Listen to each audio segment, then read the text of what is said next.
Through out our CSS course हम लोग different units use करते हुए हैं, जैसे कि परसेंटेजेस, पिक्सेल्स एटसेट्रा। तो CSS यूनिट्स हम लोग यूज़ करते हैं ताकि हम लोग मेजर कर सके डिफरेंट प्रॉपर्टीज CSS की थ्रू CSS यूनिट। तो हम लोग काफ़ी types of CSS units use करते हैं, जैसे कि फ्रीक्वेंसी यूनिट्स और एंगल यूनिट्स। लेकिन जो मोस्ट कॉमनली और सबसे ज़्यादा इंपॉर्टेंट यूनिट्स है, इनमें एक है एब्सोल्यूट यूनिट्स और एक है रिलेटिव यूनिट्स। तो एब्सोल्यूट यूनिट्स हमारे पास यूनिट्स होते हैं जैसे कि पिक्सेल्स, इंच, सेंटीमीटर और पॉइंट। इसके अलावा जो रिलेटिव यूनिट्स होते हैं, percentages, EM, REM, point, VW यानी कि view port width, view height, VH मतलब व्यू हाइट, और Vmin और Vmax।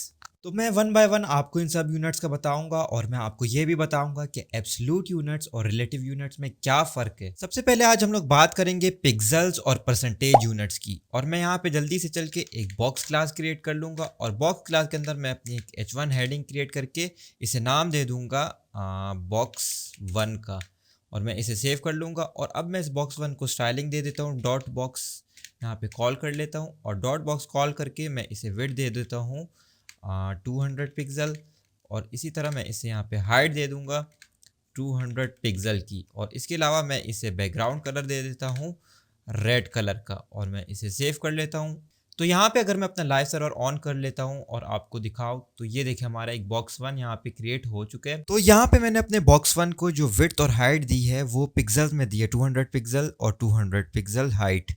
और पिक्सेल्स हमारे पास एब्सोल्यूट यूनिट हैं। एब्सोल्यूट यूनिट्स हमारे पास ऐसे यूनिट्स होते हैं जो कि जिनकी वैल्यू फिक्स होती है, और रिलेटिव यूनिट्स हमारे पास ऐसे यूनिट होते हैं जिनकी वैल्यू रिलेट करी होती है किसी पेरेंट्स एलिमेंट से, या फिर वो रिलेट करी होती है किसी रूट एलिमेंट से। तो पिक्सल हमेशा हमें जो है एब्सोल्यूट और फिक्स साइज देता है। इसका मतलब ये है कि जब भी हम अपने पिक्सल प्रॉपर्टी को देंगे तो वो हमेशा जो है जब भी रेंडर होगा वो एग्जैक्टली सेम साइज में होगा हर डायमेंशन में, या कोई भी स्क्रीन रेजोल्यूशन होगा या यूज़र डिवाइस होगी उस पर हमें जो है उसके जो साइज होगा वो सेम और फिक्स नज़र आएगा। तो यहाँ पे अगर देखिए मैं अपने box1 को मूव करने की कोशिश करूँ, इसका स्क्रीन रेजोल्यूशन चेंज करने की कोशिश करूँ, देखिए इस पर बिल्कुल कोई भी अफेक्ट नहीं हो रहा है, सेम साइज में जो है मूव हो रहा है, और बिल्कुल ये जो है चेंज नहीं हो रहा है, इसकी जो है फिक्स साइज है। लेकिन यहाँ पे अगर मैं पिक्सल की बजाय परसेंटेज यूनिट यूज़ करता हूँ और मैं यहाँ पे इसे कर देता हूँ 50%, और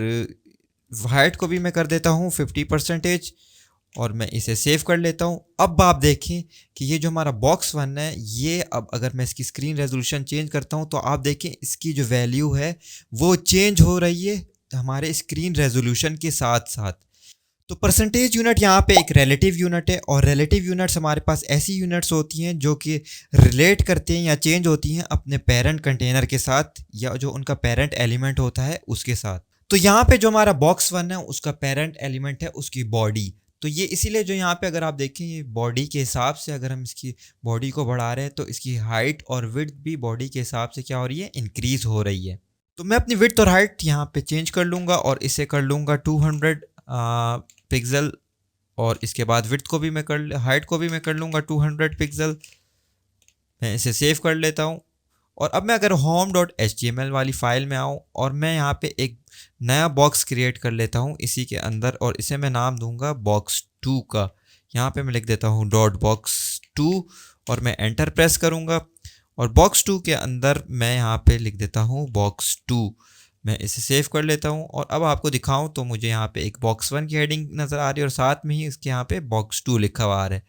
और box2 को मैं यहाँ पे डॉट बॉक्स की क्लास को कॉल कर लूँगा, और box2 के अंदर मैं जो है यहाँ पे बैकग्राउंड कलर इसका चेंज करके ब्लू कलर दे देता हूँ, और ब्लू कलर के बाद मैं इसे विड्थ दे दूँगा 10%, और इसी तरह मैं इसको हाइट दूँगा 20%, और मैं इसे सेव कर दूँगा। तो इस वक्त ये देखें आपको यहाँ पे बिल्कुल एक छोटा सा जो ब्लू कलर का रेक्टेंगल बना हुआ नज़र आ रहा है।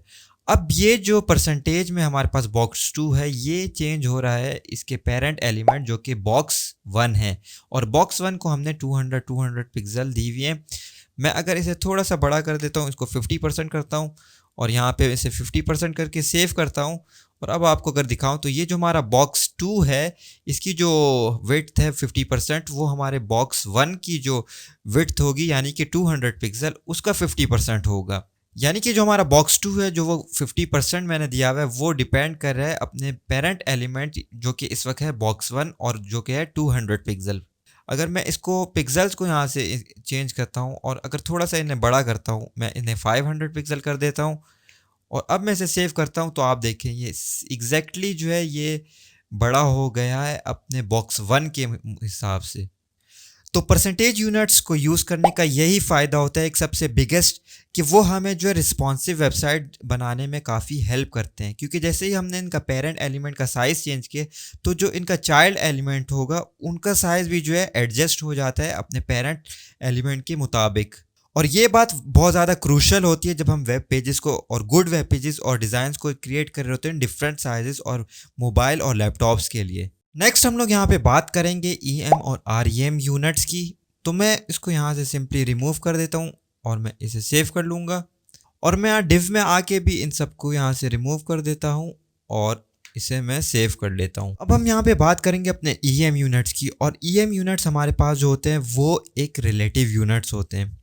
यहाँ पे मैं आपको EM यूनिट समझाने के लिए एक कंटेनर की क्लास क्रिएट कर लेता हूँ और कंटेनर की डिव क्लास क्रिएट करके मैं यहाँ पे एक हेडिंग क्रिएट करूँगा और हेडिंग को मैं यहाँ पे नाम दे देता हूँ क्लास, और क्लास के अंदर मैं लिख लेता हूँ माय हेडिंग और मैं इसे सेव कर लेता हूँ। अब मैं अपने कंटेनर को यहाँ पे कॉल कर लूँगा और यहाँ पे मैं यूज़ करूँगा कंटेनर का, और कंटेनर को मैं अगर यहाँ पे दे देता हूँ फॉन्ट साइज़ 20 पिक्सल और मैं यहाँ पे लिख लेता हूँ डॉट माय हेडिंग और इसके बाद मैं इसे फॉन्ट साइज़ दे देता हूँ 1 EM और मैं इसे सेव कर लूँगा। यहाँ पे आके मैं अपनी हेडिंग के अंदर अपनी हेडिंग में लिख लेता हूँ वेलकम टू उमर कोट्स और मैं इसे सेव कर लेता हूँ। अब मैं अगर आपको स्क्रीन पे दिखाऊं तो कुछ इस तरह शो हो रहा है। अब यहाँ पे जो मैंने 1 EM लिखा है वो यहाँ पे होगा इक्वल 20 पिक्सल के, जो कि हमारे कंटेनर है और पेरेंट एलिमेंट का फॉन्ट साइज़ है। तो EM यूनिट जो होते हैं वो रिलेट करते हैं अपने पेरेंट एलिमेंट के साथ। सिमिलरली मैं यहाँ पे अगर 20 पिक्सल की बजाय इसको कर देता हूँ 40 पिक्सल और मैं इसे सेव कर लेता हूँ। अब ये देखिए आप, ये हमारा जो फॉन्ट साइज़ है वो बड़ा हो गया और अब 1 EM यहाँ पे इक्वल होगा 40 पिक्सल की। और मैं अगर यहाँ पे कर देता हूँ 2 EM, तो 2 EM का मतलब होगा 80 पिक्सल, यानी कि 40 मल्टीप्लाई बाय 2, तो इसका मतलब होगा 80 पिक्सल। और अब हमें जो स्क्रीन पे शो हो रहा है वो 80 पिक्सल शो हो रहे हैं। इसी तरह मैं अगर इसे 5 EM करता हूँ और मैं इसे सेव करता हूँ तो ये देखिए कितना बड़ा हमारा स्क्रीन का साइज़ हो गया, और ये साइज़ होगा आपका, ये देखिए, और 40 मल्टीप्लाई बाय 5 यानी कि 200 पिक्सल जो है अब ये स्क्रीन पे इसका साइज़ हमें शो होगा। तो EM यूनिट रिलेट करता है अपने पेरेंट एलिमेंट के साथ, जो कि इस वक्त यहाँ पे है कंटेनर। अगर मैं सिंपली कंटेनर को यहाँ से रिमूव कर देता हूँ और मैं इसे सेव कर लेता हूँ, अब ये 5 EM जो हमें शो हो रहा है ये हमें शो हो रहा है ब्राउज़र का जो फॉन्ट साइज़ है जो कि है 16 पिक्सल। तो ये उसके मुताबिक जो है एडजस्ट हो चुका है और अब ये हो गया है 80 पिक्सल। यहाँ पर ये 80 पिक्सल इसलिए हुआ है क्योंकि हमारे बाय डिफ़ॉल्ट जो ब्राउज़र्स होते हैं उनका जो फॉन्ट साइज़ होता है वो 16 पिक्सल के इक्वल होता है। तो अब जो इसका जो पेरेंट एलिमेंट होगा वो इसका ब्राउज़र होगा और ये अपने फॉन्ट साइज़ को एडजस्ट करेगा ब्राउज़र के फॉन्ट साइज़ के मुताबिक। यहाँ पर अगर मैं अपनी फॉन्ट साइज़ को हेडिंग को वापस से 1 EM करके सेव करता हूँ तो ये देखिए बिल्कुल ये छोटा सा हो गया। और अगर मैं आपको F12 प्रेस करूँ और यहाँ पे मैं कंप्यूटेड पे क्लिक करके अपनी जो है हेडिंग सेक्शन को सिलेक्ट कर लेता हूँ और उसके बाद जो यहाँ पे अगर मैं आपको फ़ॉन्ट साइज़ दिखाऊँ तो ये देखिए 16 पिक्सल इस वक्त हमें नज़र आ रहा है। और मैं अगर जैसे जैसे इसको चेंज करूँगा, मैं अगर इसको 5 करूँगा तो ये इसके 5 गुना बढ़ के जो है 80 पिक्सल हो जाएगा। लेकिन अगर मैं फिर से अपनी डॉट कंटेनर की क्लास को यहाँ पे कॉल कर लेता हूँ और डॉट कंटेनर की क्लास को मैं यहाँ पे फ़ॉन्ट साइज़ दे देता हूँ 10 पिक्सल का, ये हो गया है फ़ॉन्ट साइज़ 50 पिक्सल, जो कि हमारे पेरेंट एलिमेंट कंटेनर था। तो उसके मुताबिक ये चेंज हुआ और हमने अगर 5 को 10 से मल्टीप्लाई करें वो होता है 50। नेक्स्ट हम लोग बात करेंगे REM यूनिट्स की, और REM यूनिट्स भी एक रिलेटिव यूनिट्स होते हैं। लेकिन REM और EM में ये फ़र्क होता है कि EM यूनिट हमारे पास जो है वो रिलेट करता है अपने पेरेंट एलिमेंट के साथ, लेकिन REM यूनिट हमेशा रिलेट करता है रूट एलिमेंट के साथ। तो क्या होता है ये रूट एलिमेंट? तो रूट एलिमेंट हमारे पास सिंपली जो होता है हमारा HTML होता है।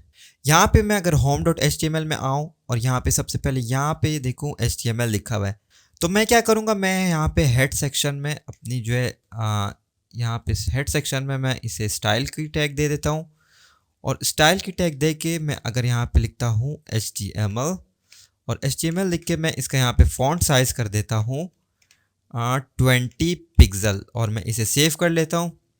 तो अब हमारा जो रूट एलिमेंट है यानी कि हमारा HTML है, उसकी जो फॉन्ट साइज़ है वो है 20 पिक्सल। अब मैं अगर यहाँ पे आके अपनी माय हेडिंग को 5 REM कर देता हूँ और मैं इसे सेव कर लेता हूँ।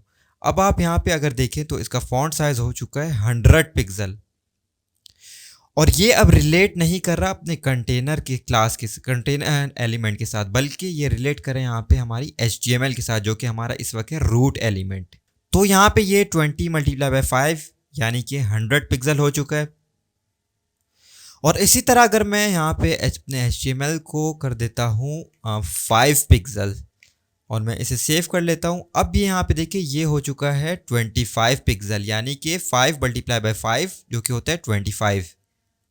तो REM यूनिट हमेशा रिलेट करता है अपने HTML एलिमेंट के साथ जो कि होता है रूट एलिमेंट, और EM यूनिट हमारे पास हमेशा रिलेट करेगा अपने जो है पेरेंट एलिमेंट के साथ जो कि होगी बॉडी, या अगर हमने कोई भी क्लास डिफाइन की हुई कंटेनर की तो वो होगी उसके पेरेंट एलिमेंट। यहाँ पे क्वेश्चन ये बनता है कि हम EM यूनिट्स कहाँ पे यूज़ करें और हमें कैसे पता चलेगा कि REM यूनिट्स कहाँ पे यूज़ करें। तो इसका आंसर सिंपली है कि EM यूनिट्स हम लोग यूज़ करते हैं जब हम ऐसे डिज़ाइन बनाना चाहें जो कि एडॉप्ट हो जाएं या चेंज हो जाएं अपने फॉन्ट साइज़ के साथ। इसी तरह REM यूनिट्स हम लोग उस वक्त यूज़ करेंगे जब हम अपने फॉन्ट साइज़ को पेरेंट एलिमेंट के साथ अफेक्ट नहीं करना चाहते। तो EM यूनिट्स हम लोग कॉमनली यूज़ करेंगे जब हम सेट करेंगे अपने फॉन्ट साइज़ को विद इन एलिमेंट्स, और REM यूनिट्स हम लोग उस वक्त यूज़ करेंगे जब हम किसी भी ग्लोबल सेटिंग्स करना चाहते हैं अपने फॉन्ट साइज़ की, और हम थ्रू आउट आवर वेबसाइट जो है एक कंसिस्टेंसी रखना चाहते हैं अपने एंटायर पेजेस की, तो उसके लिए फिर हम लोग यूज़ करेंगे अपने REM यूनिट का। नेक्स्ट हम लोग यहाँ पे बात करेंगे अपने व्यूपोर्ट विड्थ और व्यूपोर्ट हाइट यूनिट्स की। तो व्यूपोर्ट विड्थ और व्यूपोर्ट हाइट जो यूनिट है वो दोनों हमारे पास रिलेटिव यूनिट्स होते हैं, और ये रिलेट करते हैं हमारे व्यूपोर्ट के साथ। तो वन व्यू विड्थ जो हमारे पास होगा वो इक्वल होगा हमारे 1% of the viewport width of our screen. इसी तरह जो वन व्यूपोर्ट हाइट होगी वो इक्वल होगी हमारे पास 1% of height of our viewport screen. अब यहाँ पे अगर मैं अपने कंटेनर को यहाँ से रिमूव करता हूँ और यहाँ पे आगे मैं इसे यहाँ पे फॉन्ट साइज़ को 10VW दे देता हूँ और मैं इसे सेव करता हूँ, तो अब ये जो हमारा फॉन्ट साइज़ है ये इक्वल हो गया है 10% विड्थ ऑफ हमारी टोटल व्यू पोर्ट। अब मैं अगर इसको व्यू पोर्ट को बड़ा करूँगा तो देखिए आहिस्ता आहिस्ता जो है ये हमारा जो फॉन्ट साइज़ है ये भी अपने पोर्ट के हिसाब से जो है इंक्रीज़ होता जा रहा है व्यू पोर्ट के हिसाब से।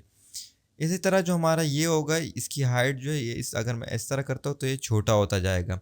अगर मैं VW की बजाय यहाँ पे 10VW की बजाय 10VH करता हूँ यहाँ पे, तो अब ये अपनी हाइट के हिसाब से बड़ा होगा।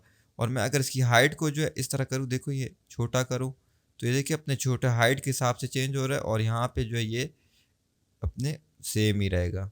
तो VW के जो पेरेंट एलिमेंट है वो होगी हमारे व्यू पोर्ट की विड्थ, और VH के जो पेरेंट एलिमेंट है वो होगी हमारे व्यू पोर्ट की हाइट। तो ये थी हमारी CSS यूनिट्स की वीडियो, और इस वीडियो में मैंने आपको बताया कि हम किस तरह pixel percentages, view port width, view port height, RAM और EM यूज़ कर सकते हैं। तो आई होप कि आपको इस वीडियो में समझ आई होगी कि मैंने किस तरह डिफरेंट यूनिट्स को अप्लाई किया है अपनी CSS स्टाइल शीट में। और अगर आपको वीडियो पसंद आई है तो वीडियो को लाइक और सब्सक्राइब करना मत भूलें। थैंक्स फॉर वॉचिंग गाइस, और मिलते हैं नेक्स्ट टाइम।